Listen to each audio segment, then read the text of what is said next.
Христо Марков, олимпийски шампион. Йорданка Донкова, олимпийска шампионка. Световна рекордьорка с измама, подобрен световния рекорд, можеше да е още нейн. Александър Александров, Георги Иванов, космонавти. Първия и втория български космонавт. Сарафа, Серафим Тодоров, олимпийски шампион. Янко Русев, олимпийски шампион.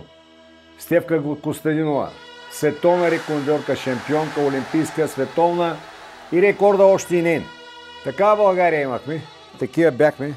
Може ли да имаме тая България пак? Не вярвам, но трябва да се опитам. Но за да се опитаме, трябва да победим прасетата.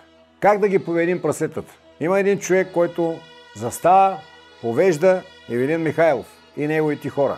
Но ракета без гориво не лети.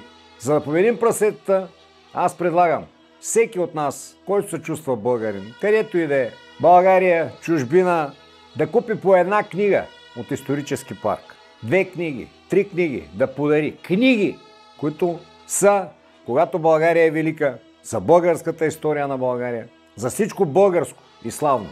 За да научим децата си и ние да препрочетем и да се сетим, че не винаги сме били такива нещастини. Книгите на исторически парк са за нашите деца. Който се чувства българин, не да е партиен член, а българин, да купи книга от исторически парк.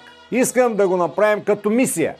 Дали можем да купим 100 000 книги, 200 000 книги и Ивелин, и партия Величие, и исторически парк да прибъдат и, той има идеята, нашата държава пак да е велика България, както е била.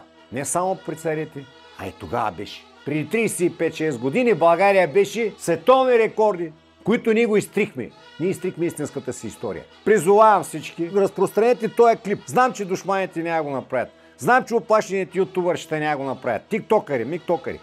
Но има 30 и колко профила, които са в тикток, аз нямам нито един. В инстаграм имам 7 или колко. В фейсбук имам 27. И други, ако някой се чувства българин, разпространете това видео.